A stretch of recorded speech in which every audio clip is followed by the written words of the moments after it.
President Trump takes over. The president ordering the military to take over law enforcement in Washington, D.C. Trump saying 800 National Guard troops will be stationed in Washington and even more if necessary. Today, he painted a brutal picture of crime in the district.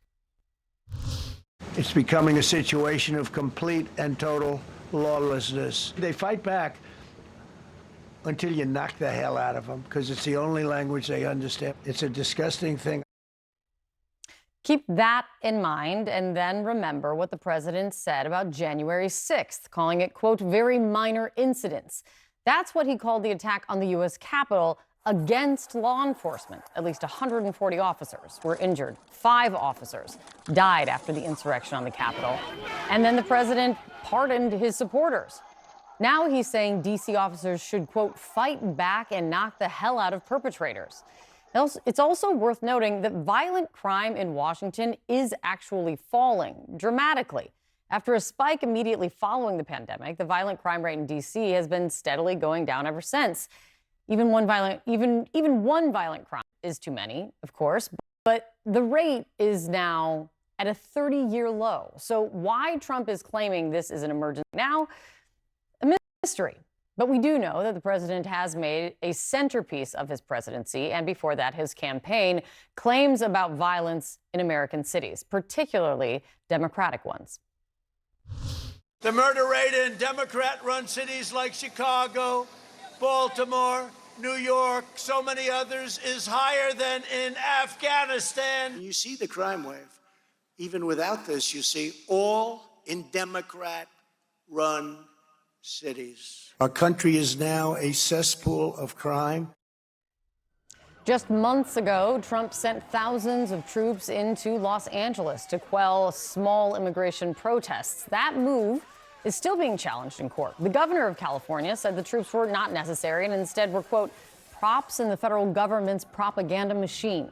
Kristen Holmes is out front at the White House for us tonight. Kristen, I know you've been talking to your sources there about all of this. What's Trump's plan now to actually get this done? Well, remember, Kate, it's not just Trump's plan. Now he actually has to work with Mayor Bowser, with the police chief here. They all have to work together to make this work. And it doesn't sound like they have any idea of what that's going to look like. There has been a behind-the-scenes scramble, particularly on the side of the city of D.C. The mayor, the police chief, all learned in real time as President Trump was announcing it that he was going to take over the D.C. Police Department. Now there are questions as to how exactly that's going to work. We heard Mayor Bowser at one point talking about how she essentially left a message for the Attorney General, Pam Bondi.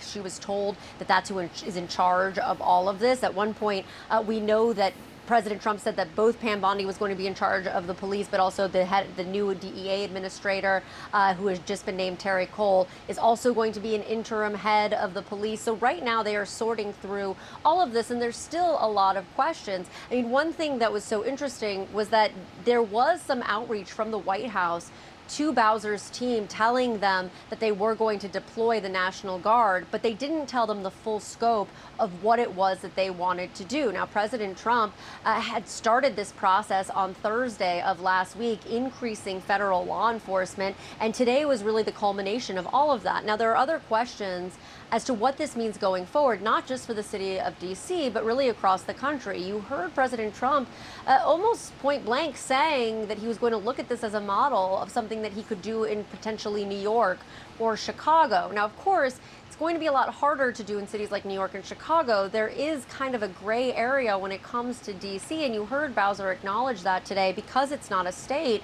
there is a lot more that the federal government can do. But I can guarantee you right now that, because I've talked to a number of Democrats who have said that behind the scenes they're quietly conceding that there's not really much you can do in Washington, D.C., they're already looking at what they can do in other big cities if this is to expand. Kristen Holmes, it's good to see you. Thank you so much. Up front with us now, Democratic Senator Paul Strauss. He represents the District of Columbia in the U.S. Senate. Senator, thank you very much. President Trump, so he's placing the D.C. police under federal control, deploying the National Guard, not ruling out even putting active duty troops in your city, in the district. What do you say? This is all a terrible idea. Crime has been falling, as you've pointed out, and what this is going to do is create a sense of distrust between the local community that depends on and works with the police, and it's going to make people less willing to cooperate with investigations, less willing to testify. And he's also targeting some of our most vulnerable citizens, the homeless, immigrants.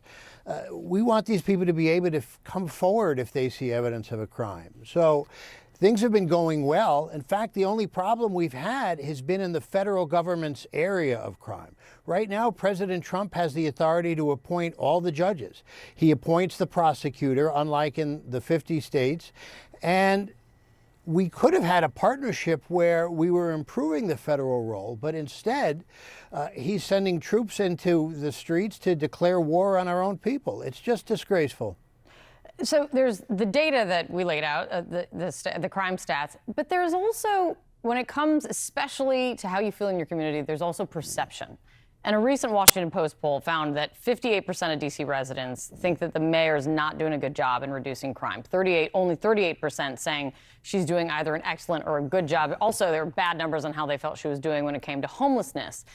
If that's how people feel, is there an argument to be made to give Trump the 30 days and see if he can do better? Not the way he's proposing it. He is not working constructively with our law enforcement partners. What he's going to do is drive a wedge between the people who are here to supposedly protect and serve us and the communities that they're trying to work with.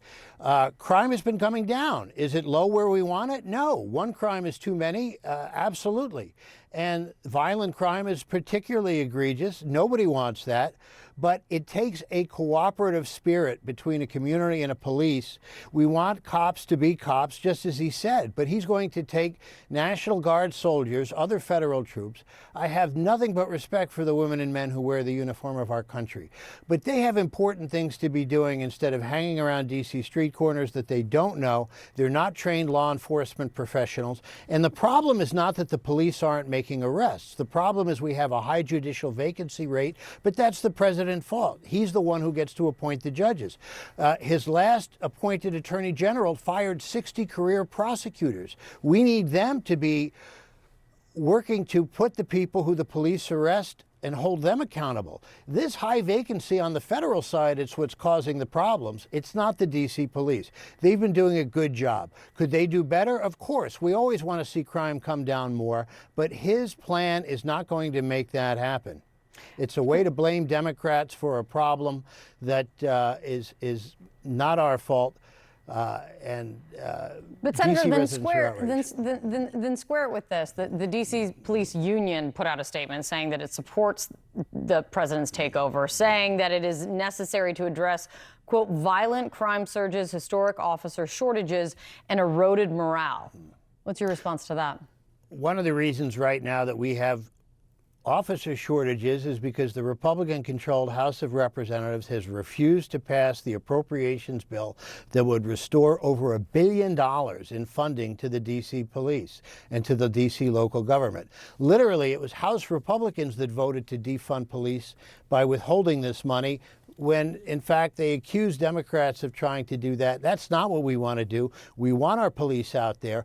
It would be great if we had real law enforcement resources that were coming in addition to our local police. But nobody believes that's what's happening. We see this as a distraction that Trump is trying to use to take attention away from other legal problems he may be having. This is not the way to do it. We would love to be good partners with our federal government. They have, because we're not a state, a role in our criminal justice system that is unprecedented. It doesn't take place anywhere else. We want the right to elect our own prosecutor. We want the right to appoint our own judges. Frankly, we want all the rights that come from being a state. And this shows really why D.C. statehood is a necessity, not just for political equality, but to protect our public safety. Well, in the very short term, let's also see what the measure is that the president will set out for what progress is if the crime rate is already falling. Senator, thank you very much for your time. I appreciate it. Thank you, Kate. Out front with me now, Ryan Goodman, former special counsel at the Defense Department, and former Congressman Adam Kinzinger. Congressman, why do you think Trump is doing this now? There's one reason. There's a minor reason and a major reason. The major reason is very simple. Epstein. There's the reason right now. This is an attempt to get us going after the shiny red ball. He's trying to distract from Epstein. He could release the Epstein files literally right now. And so that's what I think's going on. And look, there was a mugging of somebody, or the kid that worked for him got attempted beat up, and carjacking, certainly and he was crime. assaulted. Yeah, and certainly crime in DC is bad as it is in a lot of major cities. It's gotten so much better. But this is also an attempt to just simply make himself look bigger and tougher and stronger than he really is. This is not, a federal invasion of Washington, D.C. They can only take over the police department for 30 days without Congress getting involved. And he already has control over the D.C. National Guard. And so that's what this is. But he's trying to puff up his chest and make himself look. And I got to make one real quick point. One of Donald Trump's biggest things he said about January 6th was that Nancy Pelosi and the mayor never deployed the National Guard. Donald Trump is proving right now he is actually the commander-in-chief of the D.C. National Guard. So that blows that argument out of the water.